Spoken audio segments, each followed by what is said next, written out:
Alabamos al Señor. Qué bueno el poder estar nuevamente en este lugar para poder escuchar la palabra del Señor. Y en esta mañana vamos a abrir la palabra en Hebreos capítulo 4, versículo 14. Hebreos capítulo 4, versículo 14. En este día vamos a tener Santa Cena y qué bueno el que preparemos nuestro corazón para poder cenar. Amén. Claro, las personas que son bautizadas, pues con toda libertad para poder tener esa Santa Cena. Las personas que no han sido bautizadas todavía, pues tienen que bautizarse. Y el bautismo es cuando ya somos grandes, ¿no es cierto? No de pequeños, porque de pequeños pues no sabíamos lo que hicimos. Pero de grandes, qué bueno, porque sabemos que nos acercamos al Señor arrepentidos y reconociendo que necesitamos el perdón o ser bautizados. En Hebreos capítulo 4, versículo 14, vamos a ponernos de pie y vamos a estar leyendo esta palabra. Hebreos capítulo 4, versículo 14. Dice así la palabra del Señor: por tanto, teniendo un gran sumo sacerdote que traspasó los cielos, Jesús, el Hijo de Dios, retengamos nuestra profesión, porque no tenemos un sumo sacerdote que no pueda compadecerse de nuestras debilidades, sino uno que fue tentado en todo, según nuestra semejanza, pero sin pecado. Acerquémonos pues confiadamente al trono de la gracia para alcanzar misericordia y hallar gracia para el oportuno socorro. Señor, te damos muchas gracias por tu palabra. Gracias, Señor, por hablar a nuestras vidas. Ponemos este tiempo en tus manos. Llevamos cautivo todo pensamiento que no viene de parte de Dios. Y gracias, Señor, por que tú hagas milagros, sanes el alma, sanes el cuerpo físico, lo que necesitemos, Señor. Porque cuando nos reunimos en tu casa, tú nos haces bien. Y gracias, Señor, esa es nuestra confianza. Haces milagros, nos iremos sanos. Vendrá esa bendición, Señor. Gracias, bendito Dios, esa confianza, esa seguridad que tú pones en nuestro corazón. Gracias, Padre, en el nombre de Jesús. Amén. Amén. Pueden sentarse. Estaba recordando respecto de Abraham, cuando el Señor le mandó para que él fuera a hacer un sacrificio, y ese sacrificio que él tenía que hacerlo, pues no era tan fácil, porque le dijo: quiero que me des tu hijo a quien tú amas. Entonces él se decidió el poderle dar a Dios su hijo. Tremendo, ¿verdad? Porque ¿quién puede dar al hijo? Pero él se decidió obedecer. Y ni siquiera él sabía el lugar a donde tenía que sacrificarlo. Simplemente le dijo: ve y yo te voy a decir a dónde. Y cuando caminaron un día, 2 días, y al tercer día el Señor le mostró el lugar. Y ahí, cuando ya preparó el altar y todo, tenía a su hijo ya amarrado encima de la leña. Y cuando él levantó el cuchillo para matar a su hijo, una voz del cielo le dijo: Abraham, detente, porque realmente reconozco que no me rehusaste tu único hijo. Y es tremendo, ¿verdad? Cómo el Señor se agradó de ese hombre. El lugar a donde le ordenó que hiciera, era un lugar especial que Dios quería. Ahora, cuando nosotros miramos al rey David, cuando él hizo censar al pueblo de Israel, dice la palabra que el Señor se molestó y le dijo: escoge 3 de estas cosas, porque estaba molesto, y le dijo: escoge, ¿cuál de estas cosas tú quieres? Porque había hecho algo desagradable delante del Señor. Y una de esas cosas era huir delante de los enemigos, una peste, y él escogió, dijo: caigamos en las manos de Dios, porque grandes son sus misericordias. Entonces él escogió el poder caer en las manos de Dios. Y eso significaba que una peste iba a caer en el pueblo de Israel. Así es que el Señor comenzó ya con esa mortandad, y dice que cuando llegó a Jerusalén la espada, David pudo mirarla, la espada que el ángel tenía para poder atacar ya a ir a Jerusalén, y el Señor se conmovió en su corazón y le dio una orden y le dijo que vaya y haga un sacrificio. Y ese sacrificio tenía que hacerlo en un lugar especial. Y ese lugar era dueño Araúna. Y cuando David llegó a ese lugar, era el mismo lugar donde Abraham fue para sacrificar a su hijo. Y cuando llegó a ese lugar, a Araúna le dijo: aquí para mi señor están los bueyes, puede sacrificarlos, aquí están los arados, con eso puede hacer el fuego. Pero David, él dijo estas palabras: nunca daré a Dios lo que no me cueste.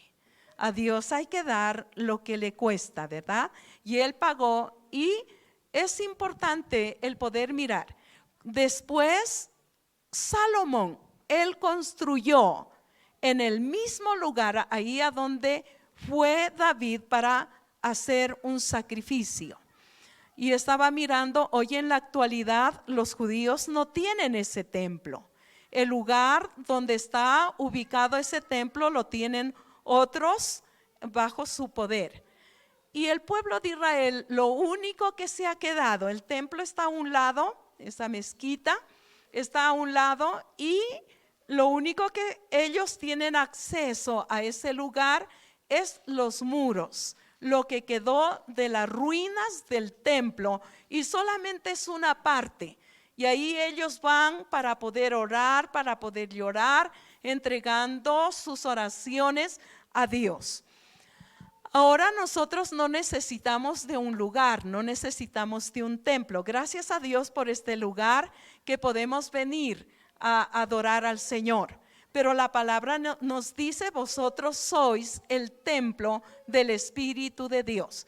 ¿Y a dónde quiere el Señor que nosotros podamos hacer esos sacrificios? Si antes tenían que llevarlos al templo, pero hoy en la actualidad ya no.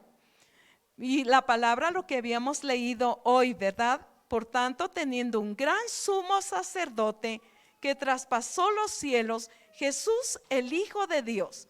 Tengamos nuestra confianza, porque no tenemos un sumo sacerdote que no pueda compadecerse de nuestras debilidades, sino uno que fue tentado en todo según nuestra semejanza, pero sin pecado.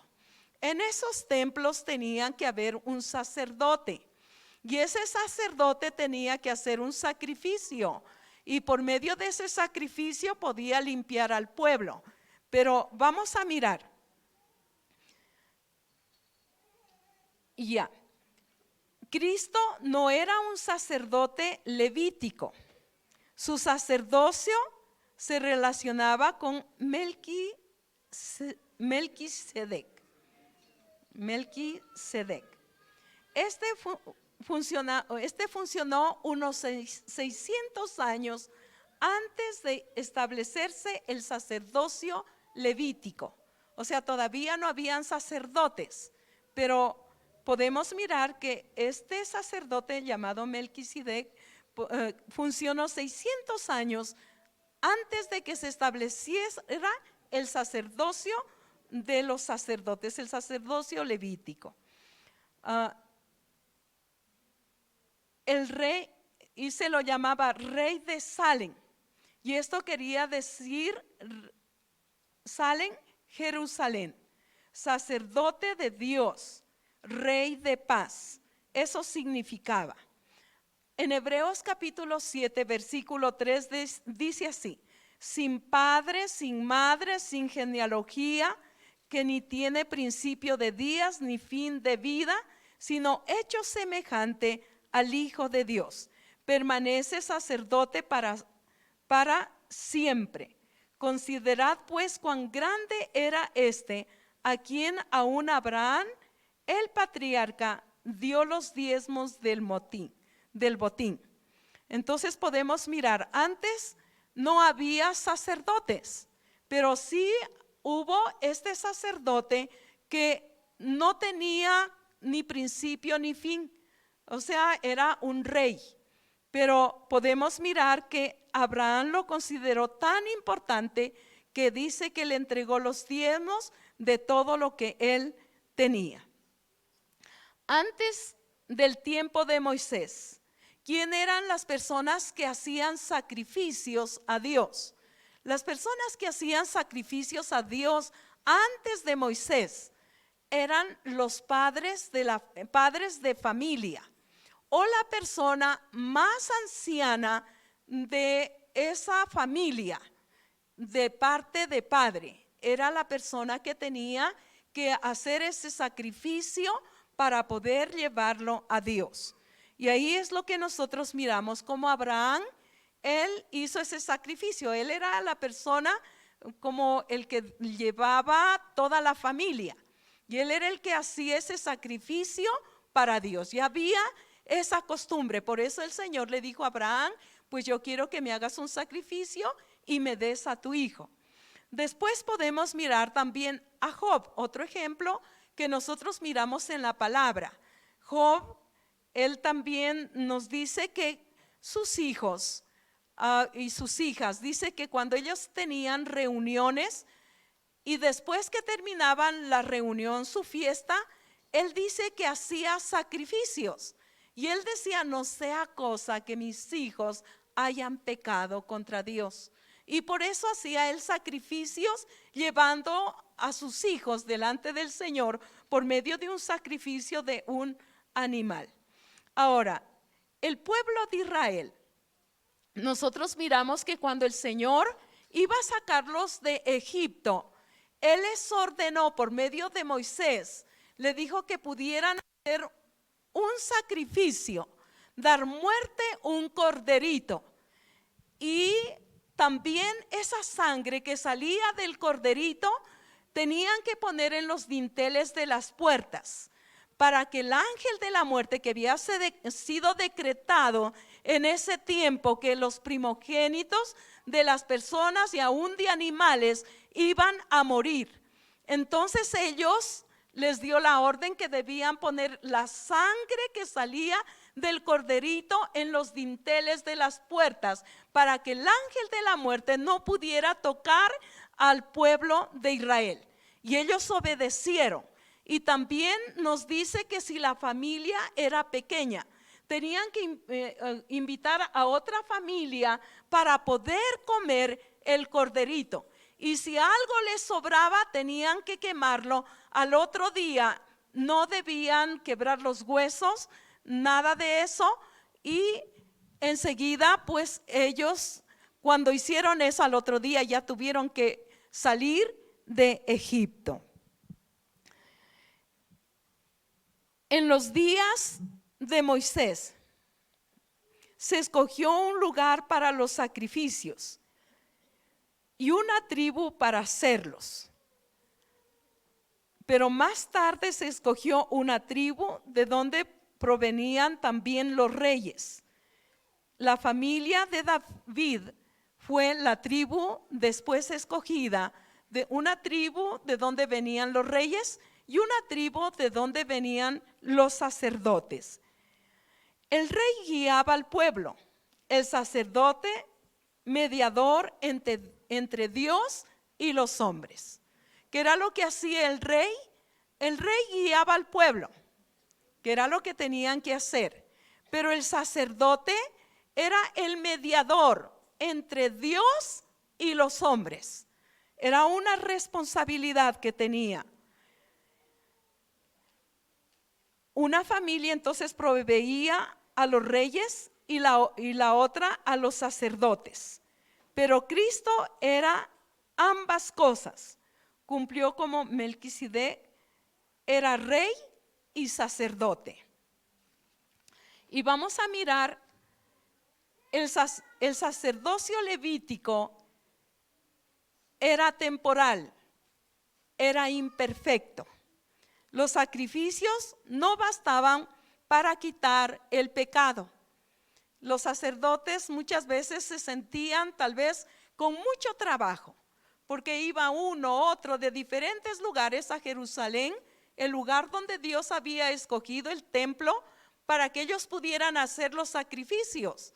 Y muchas veces no se alcanzaban a hacer estos sacrificios por la culpa del pecado que cada persona iba llevando a ese lugar.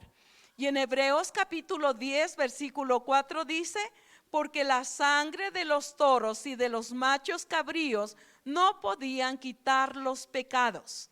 ¿Sería que la sangre de los corderos podía quitar? La palabra es muy clara, dice no podían quitar el pecado de las personas. Entonces los sacerdotes, que eran por una línea de descendencia, esta línea tenía que ser abrogada a favor de otro pacto con un sacerdote diferente. Los sacerdotes en la antigüedad eran muchos.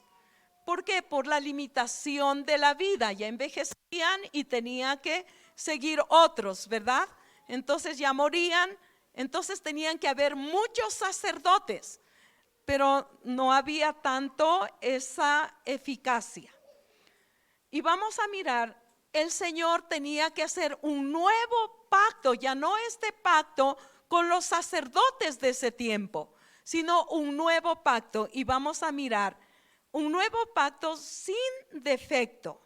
En Hebreos capítulo 8, versículo 9 dice: no como el pacto que hice con sus padres, el día que los tomé de la mano para sacarlos de la tierra de Egipto, porque ellos no permanecieron en mi pacto y yo me desentendí de ellos, dice el Señor. Por lo cual este es el pacto que haré con la casa de Israel. Después de aquellos días, dice el Señor, pondré mis leyes en la mente de ellos y sobre su corazón las escribiré. Y seré a ellos por Dios y ellos me serán a mí por pueblo. Y ninguno enseñará a su prójimo y ninguno a su hermano diciendo: conoce al Señor, porque todos me conocerán, desde el menor hasta el mayor de ellos. Dios había hecho un pacto con el pueblo de Israel.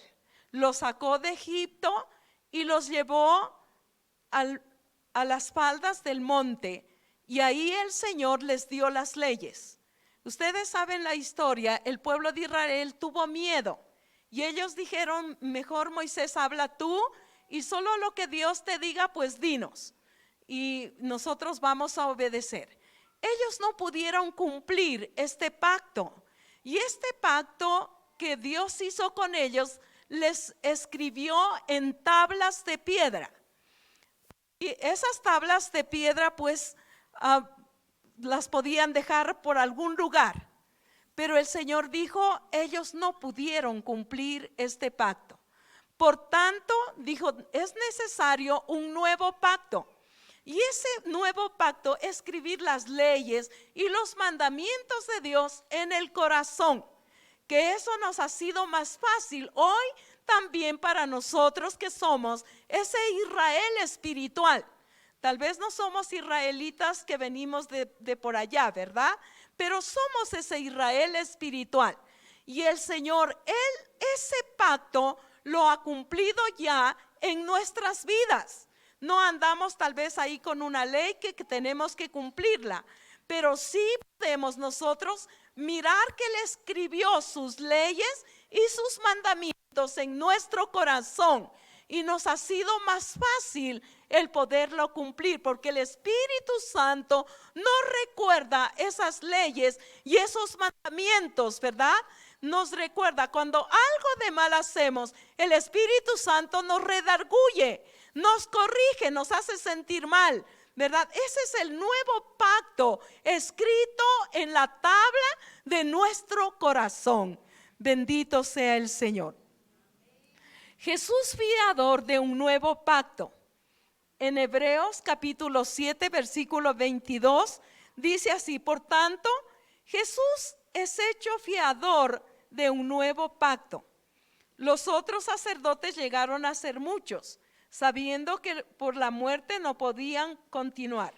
Mas este, por cuanto permanece para siempre, tiene un sacerdocio inmutable, por lo cual puede también salvar perpetuamente a los que por él se acercan a Dios, viviendo siempre para interceder por ellos, porque tal sumo sacerdote nos convenía, santo, inocente, sin mancha, apartado de los pecados y hecho más sublime que los cielos, que no tiene necesidad cada día,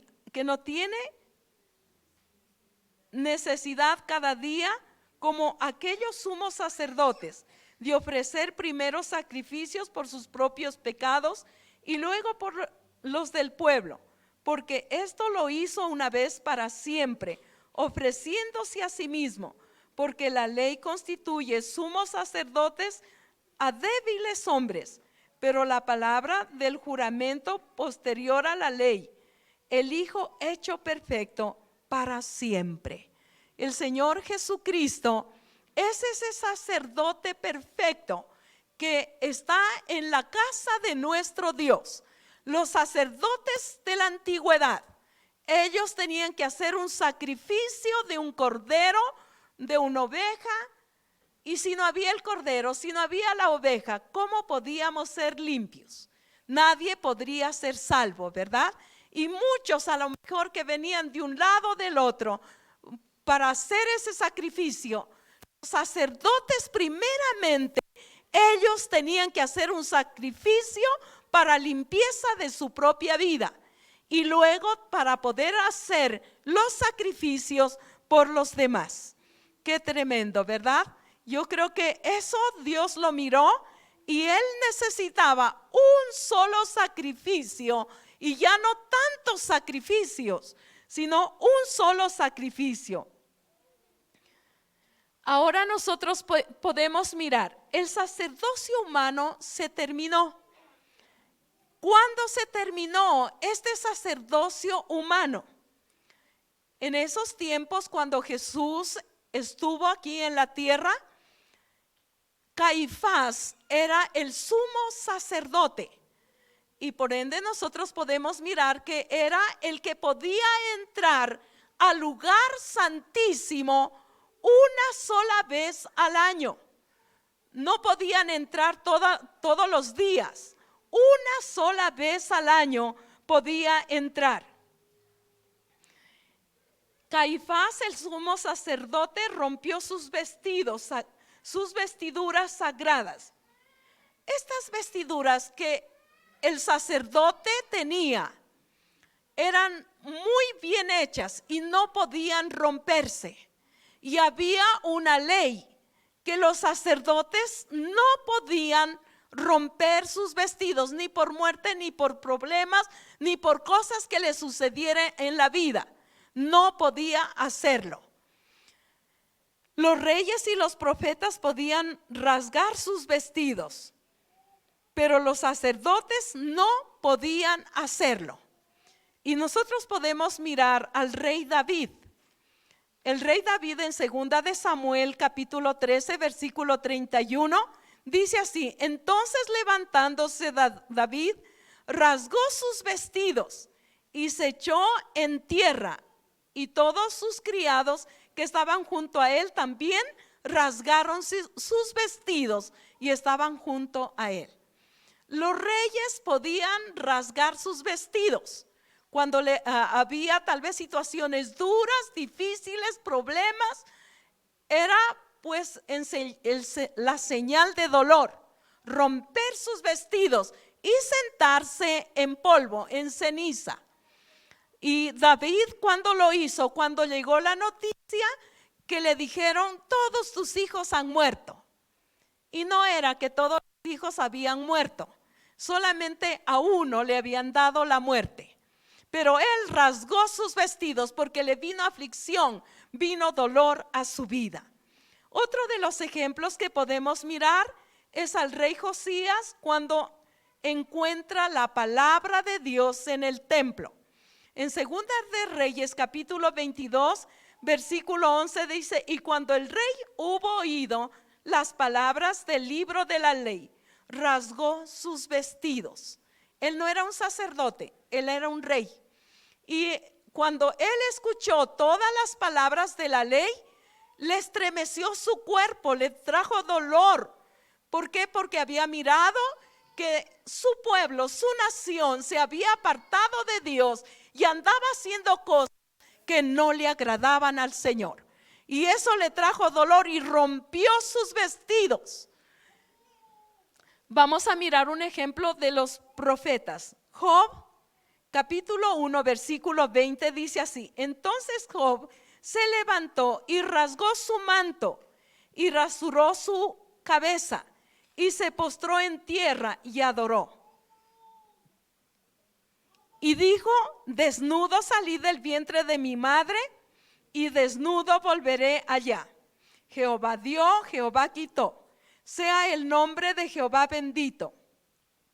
En todo esto no pecó Job, ni atribuyó a Dios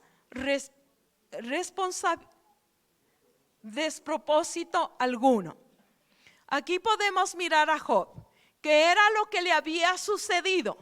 Había gran dolor en su vida. ¿Por qué? Porque lo perdió todo. Murieron sus hijos, se acabó todos sus ganados, todas sus riquezas, todo lo que él tenía.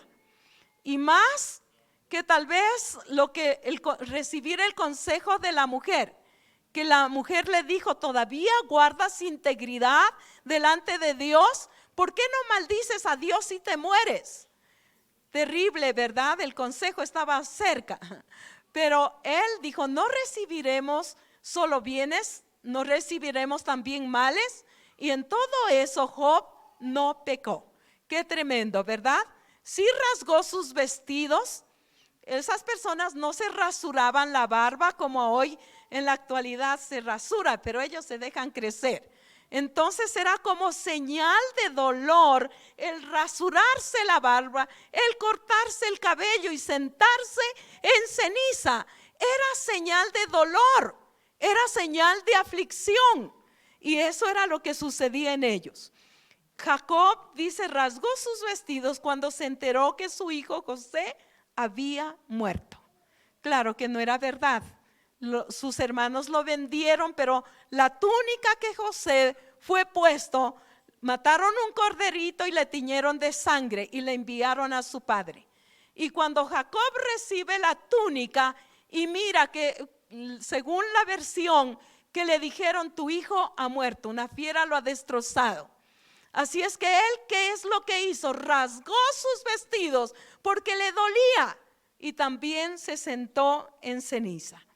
Aquí nosotros podemos mirar, pero nunca en la historia lo hizo un sacerdote. El sacerdote no podía romper sus vestidos. No podía hacerlo ni por muerte ni por cosas que le sucedieran. No, era prohibido completamente. Pero aquí nosotros podemos mirar a este sumo sacerdote llamado Caifás. Rompió su vestido. ¿Y cuándo fue que lo rompió su vestido?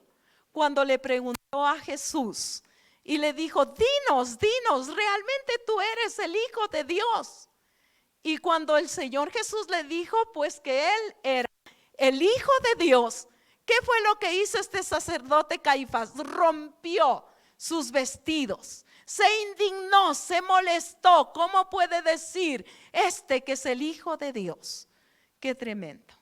Pero es algo tan hermoso cuando nosotros miramos Jesús en la cruz del Calvario. Y cuando Él dijo: consumado es, se ha terminado todo, un nuevo pacto para con el hombre. Porque el hombre no había podido cumplir el pacto antiguo. Tenía que haber un nuevo pacto. Dice que el velo del templo se rompió, donde solamente el sumo sacerdote, este Caifás, estaría esperando, ¿verdad?, el momento para poder él ingresar una sola vez al año. No podía ingresar a cada momento.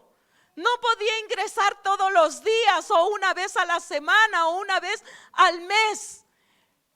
Una sola vez al año. Caifás lo hizo, rompió, y fue el fin del sacerdocio humano.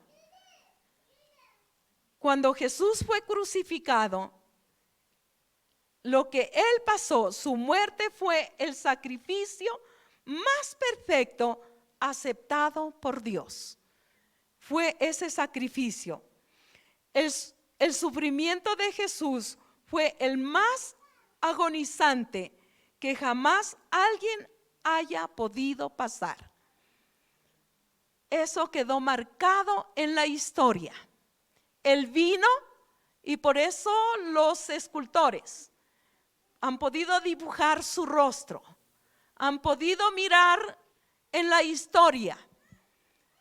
Y cuando Jesús, él dejó marcado en la historia religiosa y secular un antes y un después.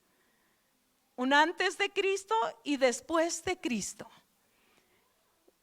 Dios marcó en Isaías 53, versículo 1, dice así: ¿quién ha creído a nuestro anuncio? ¿Y sobre quién se ha manifestado el brazo de Jehová? Subirá cual renuevo delante de él, y como raíz de tierra seca no hay parecer en él, ni hermosura. Le veremos más inatractivo para que le deseemos. Despreciado y desechado entre los hombres, varón de dolores, experimentado en quebranto, y como que escondimos de él el rostro, fue menospreciado y no le estimamos. Ciertamente él llevó nuestras enfermedades y sufrió nuestros dolores, y nosotros le tuvimos por azotado, por herido de Dios y abatido. Mas él herido fue por nuestras rebeliones, molido por nuestros pecados. El castigo de nuestra paz fue sobre él, y por sus llagas fuimos nosotros curados. Todos nosotros nos descarriamos como ovejas, cada cual se apartó por su camino, mas Jehová cargó en él el pecado de todos nosotros. Angustiado él y afligido, no abrió su boca. Como cordero fue llevado al matadero, y como oveja delante de sus trasquiladores. Enmudeció y no abrió su boca. Por cárcel y por juicio fue quitado. Y su generación, ¿quién la contará? Porque fue cortado de la tierra de los vivientes, y por la rebelión de mi pueblo fue herido. Y se dispuso con los impíos su sepultura, mas con los ricos fue su muerte. Aunque nunca hizo maldad, ni hubo engaño en su boca, con todo eso Jehová quiso quebrantarlo, sujetándolo a padecimiento. Cuando haya pues su vida en expiación por el pecado, verá linaje, vivirá por los largos días, y la voluntad de Jehová será en su mano prosperada. Aquí nosotros podemos mirar, no fue un sacrificio cualquiera, fue tan difícil para él. Por 3 ocasiones él se retiró para orar y le dijo: Señor, si es posible, pasa de mí esta copa, pero no sea como yo te digo, sino como tú, Señor. Y él pudo enfrentar ese sacrificio que le agradaba a Dios para poderse levantar como ese sumo sacerdote en la casa de nuestro Dios. Dios puso atención en el sacrificio de su hijo. se oscureció al mediodía, de 12 del día a 3 de la tarde. Eran tinieblas. Lo hizo en día viernes. Era la fiesta más importante, es el día más importante de la fiesta que celebraban los judíos. La ciudad estaba llena de festejantes que venían de todos los lugares, porque era una fiesta especial de los judíos que ellos celebraban. Había mucha gente. El velo del templo que separaba el lugar santo del lugar santísimo se rasgó. El sacerdote humano solo podía entrar una vez al año. Dios puso sello de aprobación en el burlado rey de los judíos. Y es algo tremendo porque el sacerdote tenía que estar cada día haciendo sacrificios, pero no en el lugar santísimo. Solamente en el lugar santo podía entrar. Y es algo tan hermoso que nosotros podemos mirar. El Señor Jesucristo entró una sola vez y para siempre, dando libertad para entrar al lugar santísimo. En Hebreos capítulo 10, versículo 19 dice así: así que, hermanos, teniendo libertad para entrar al lugar santísimo por la sangre de Jesucristo, por el camino nuevo y vivo que Él nos abrió a través del velo, esto es de su carne.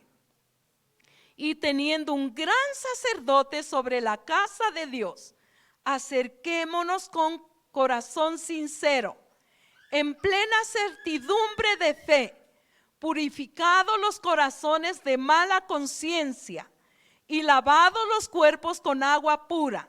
Mantengamos firmes, sin fluctuar, la profesión de nuestra esperanza, porque fiel es el que prometió. Él pagó el precio. Y hoy el velo del templo, cuando Él estuvo muriendo y Él pronunció estas palabras: consumado es. Todo está terminado. Y debe haber sido un susto para los sacerdotes que se rompa el velo que escondía al lugar santísimo. Se rompió y ahí todas las personas podían mirar qué era lo que había en el lugar santísimo. Y hasta ahora está ese velo roto, porque Jesús pagó el precio.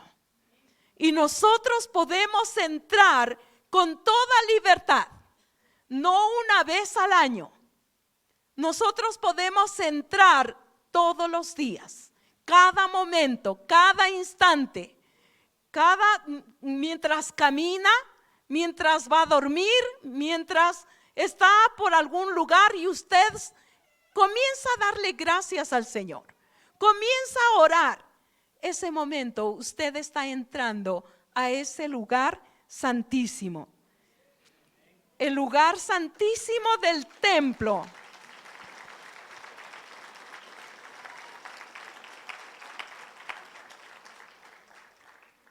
Solo el sumo sacerdote podía entrar en esa casa, en esa sala, una sola vez al año. ¿Y sabe cuándo podía entrar? Los judíos tenían un año, en ese día era el año del perdón, un día del perdón, cuando ofrecían el sacrificio por los pecados de toda la nación. Pero la muerte de Jesús quitó la cortina y ahora todos los creyentes podemos entrar a la presencia de nuestro Dios. No hay límites. Y esto es algo tan hermoso porque nosotros podemos entrar al trono de la gracia. Confianza ante el trono. En Hebreos capítulo 4, versículo 16. Nosotros debemos tener esa confianza para poder entrar al trono de la gracia. En Hebreos capítulo 4, 16 dice: acerquémonos pues confiadamente al trono de la gracia para alcanzar misericordia y hallar gracia para el oportuno socorro. La oración ocupa el lugar más importante en la vida de todo cristiano. Tenemos que nosotros saber orar. Los que no son hijos no pueden orar, pero los que somos hijos de Dios, usted puede orar. Si usted le dice a una persona que no ha invitado a Jesús en su corazón, ora. O tal vez una persona que está apartada de los caminos de Dios, no puede orar. Pero los que somos hijos y estamos en esa comunión con el Señor, podemos orar. Podemos conversar con nuestro Dios. Y el poder entender que la oración ocupa el lugar más importante en la vida de todo cristiano. Bendito sea el Señor. Y este versículo es una de las más hermosas invitaciones a la oración. Él nos está invitando, dice: acerquémonos pues confiadamente al trono de la gracia para alcanzar misericordia y hallar gracia para el oportuno socorro. Nos invita al trono de la gracia, al trono donde hay regalos. Gracia es regalo. Bendito sea el Señor. Y nos dice: acerquémonos a Dios en oración, con confianza ante el Rey. Que usted puede pedirle lo que necesita, Él tiene todo. Él es el Rey. Él tiene todo. Y qué bendición el que nosotros nos podamos acercar a Él con confianza, no con temores. Vengamos, dice, a Él con confianza. Acerquémonos a Él confiadamente al trono de la gracia, sin reservas, con libertad, con esperanza, con confianza y fervorosamente. Nos acercamos a Él con esa esperanza. ¿Qué es lo que usted espera? ¿Qué es lo que usted quiere? Debemos acercarnos a Él con esperanza, que de Él viene todas las cosas. Bendito sea el Señor.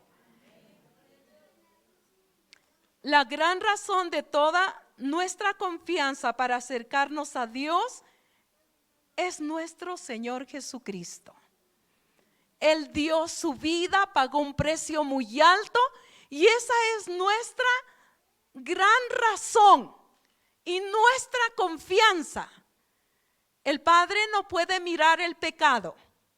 De una o de otra manera todavía hay cosas en nuestra vida, ¿verdad? Pero el Señor nuestro Dios, Él no nos mira a nosotros. Él mira a su Hijo Jesucristo en nuestras vidas. Y ahí Él responde nuestra oración. Porque Él no mira al pecador, Él mira a su Hijo Jesucristo en cada vida. Por eso es tan necesario. Y Él escucha a sus hijos, porque el Padre mira a Jesucristo en la vida de la persona. Por eso es tan necesario. Una persona dice: no puede orar porque no es hijo, porque no puede acercarse, porque no está en esa relación, en esa comunión con el Señor. Pero cuando es un hijo, no importa, dobla las rodillas donde quiera que sea, ¿verdad? Porque sabe que tiene esa confianza, esa esperanza, esa seguridad, se acerca a donde su papá, se acerca a donde su rey, con confianza, porque Él puede darnos todo lo que nosotros necesitamos. Bendito sea el Señor.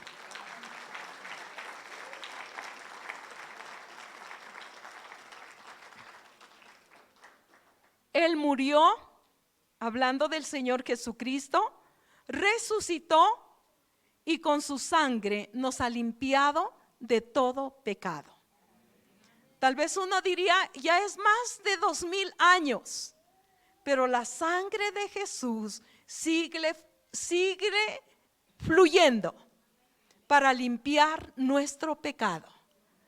A veces cuando fallamos, yo me he dado cuenta, cuando yo fallo, el Espíritu Santo me redarguye y yo siento que he pecado, siento que he hecho algo desagradable delante del Señor, pero voy rápido a Él y le digo, Señor, pequé. Porque uno sí se da cuenta en qué ha fallado, en qué pecó, qué es lo que hizo mal, qué es lo que le quitó la paz, qué es lo que le robó la bendición. Y uno va rápidamente al Señor y Él no nos condena, Él no nos acusa ni anda tal vez divulgando. Él, cuando vamos a Él y le confesamos nuestro pecado, Él nos perdona, nos limpia con su sangre y podemos volvernos a sentir libres. Ya no tal vez con el acusador que nos culpa y nos señala con el dedo. Eres culpable, pecador, otra vez mentiste, robaste, hiciste cosas desagradables, terrible, ¿verdad? Pero cuando vamos a Él y le confesamos, qué lindo es el poder sentir su perdón. Hace mucho tiempo yo vi una película y era la historia de un ganso. Y recuerdo que este hombre que vivía en el campo tenía muchos gansos. Y un día su hijo cogió la flecha y de una lo mató. Y él alzó a mirar a un lado y al otro y vio que nadie le vio. Cavó un hueco, lo enterró y ahí se quedó tranquilo. Pero un día va a donde el cocinero. Y el cocinero pues tenía necesidad de ir a traer agua. No es como ahora que abre la llave del agua y coge. Tenía que ir a traer en un pozo. Así es que le dijo, por favor, dame trayendo agua al hijo del dueño de toda la hacienda. Y el hijo le dijo, no, pues esa es tu responsabilidad y tú tienes que ir a traer el agua. Y le dijo, si tú no me vas a traer el agua, yo le voy a avisar a tu papá que tú mataste el ganso. Y el temor fue corriendo a traer el agua. Y después ya no tenía necesidad de decirle. Simplemente cuando le ordenaba algo que haga, simplemente le recordaba el pecado. Ganso, y él corría a hacer lo que el cocinero le mandaba. Ya no tenía necesidad de nombrar el pecado. No, solamente le recordaba una palabra, ganso, y él corría. Ya no pudo más. Un día cansado de ser esclavo del cocinero, él fue a donde su papá y le dijo, papá, yo quiero contarte algo que pasó en mi vida. Yo maté uno de los gansos y lo escondí.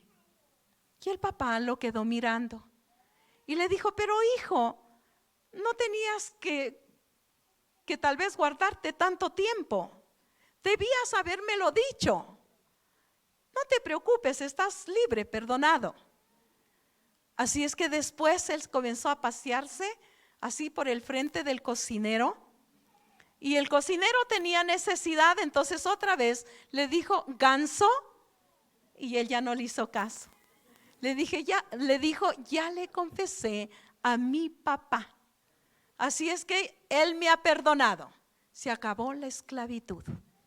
Cuando tú no confiesas tu pecado, eres esclavo del diablo. Y por eso el Señor, Él quiere que nosotros podamos tener esa libertad, teniendo un grande y sumo sacerdote en la casa de nuestro Dios. Debemos recurrir a Él. En Romanos capítulo 8 versículo 33 dice: ¿Quién acusará a los escogidos de Dios? Dios es el que justifica. ¿Quién es el que condenará? Cristo es el que murió, más aún el que también resucitó, el que además está a la diestra de Dios, el que también intercede por nosotros. Ahí está, ¿verdad? Nuestro Salvador, nuestro Señor, mi Señor Jesús. Yo puedo decirle así, no sé si usted pueda decirle: mi Señor, mi dueño, mi amo, mi Señor, bendito sea Dios. En primera de Juan capítulo 2 versículo 1, bendito sea el Señor. Dice así: hijitos míos, estas cosas os escribo para que no pequéis. Y si alguno hubiere pecado, abogado tenemos para con el Padre, a Jesucristo el justo. Tenemos un gran abogado. Él no se vende, no recibe coimas. Nadie lo puede sobornar. Él es justo. Y qué bueno que nosotros tenemos este abogado y podemos correr a Él, a Jesucristo el justo. Y no voy a permitir que el diablo me esté acusando por alguna cosa o error que cometí. No, tenemos que recurrir a nuestro abogado y contarle, confesarle y ser libres. Porque Él vino para que nosotros vivamos en libertad, no acusados, no condenados. Él quisiera llevarnos al infierno de una, ¿verdad? Pero tenemos nuestro abogado, nuestro sumo sacerdote en la casa de nuestro Dios. Ya no tenemos que esperar un mes, un día, un año. Cada día, cada momento podemos conversar con Él. En primera de Juan 1:7 dice: pero si andamos en luz, como Él está en luz, tenemos comunión unos con otros. Y la sangre de Jesucristo, su Hijo, nos limpia de todo pecado. No dice solamente de este, dice de todo, de todo. No sé cuál sea el pecado, pero dice de todo pecado. A veces como que hacen selecciones de pecado: adulterio, que asesinó, y como que estos sí son pecados buenos o otros pecados malos. El Señor dice de todos los pecados, no haciendo como señalización de ciertos pecados. Entonces como es poquita, entonces no hay tanta culpa. Todo es pecado. La palabra dice: y aún una mentira, los mentirosos, dice la palabra, no entrarán al reino de los cielos. Por eso Él nos justifica. Si mentiste, hay que confesarlo rápido. Si hiciste algo desagradable, abogado tenemos a Jesucristo el justo. Vamos a ponernos de pie. Bendito sea el Señor. Hoy tenemos libertad para acercarnos a nuestro Señor Jesucristo, nuestro sumo sacerdote, que está sentado a la diestra de Dios para interceder por nosotros. Cerrado tus ojos. Los hijos pueden orar. Los que no son hijos no pueden orar. Pero hoy el Señor te da la oportunidad. Si tal vez tú dices: yo no puedo orar porque no soy hijo. La palabra dice: mas a todos los que le recibieron, a todos los que creen en su nombre, les dio potestad de ser hechos hijos de Dios. ¿Qué es lo que tengo que hacer para ser un hijo de Dios? Aceptarlo en mi corazón. El decirle: te necesito, yo quiero que vengas y mores en mi vida. El Señor es un caballero. Él nunca va a forzar una puerta para entrar. Él siempre va a esperar tu voluntad y que tú le digas: tengo necesidad de ti. Pero hoy en esta mañana el Señor te da esa oportunidad para que tú puedas decirle: Señor, te necesito, ven a mi vida. Cerrado tus ojos, si tienes que confesarle al Señor, confiesa cualquier error, pecado. Como hijo, acércate, sabiendo que tienes un grande y sumo sacerdote en la casa del Señor. No tengas miedo, simplemente acércate con la verdad, y Él ama la verdad. Pero si tú todavía no le has dado tu corazón al Señor y has venido a la iglesia 1, 2 veces y todavía no le has dicho: Señor, ven a vivir en mi corazón, o tal vez si te apartaste de los caminos de Dios, tu corazón se ha vuelto una piedra y necesitas una vez más decirle: Señor, ven a morar en mi corazón. Y esta oración, para que la hagas ahí en el puesto donde tú estás, dile: Señor Jesús, yo reconozco que soy pecador y vengo a ti para que me perdones mis pecados. Lávame con tu sangre, límpiame, Señor. Y hoy, Señor, te invito que vengas a morar en mi corazón, que seas el dueño de mi vida. Cámbiame, Señor. Yo he querido cambiar, pero no he podido. Estoy cansado de la vida, ya no puedo más. Haz un milagro en mí, Señor. Cámbiame, Señor. En el nombre de Jesús te doy gracias.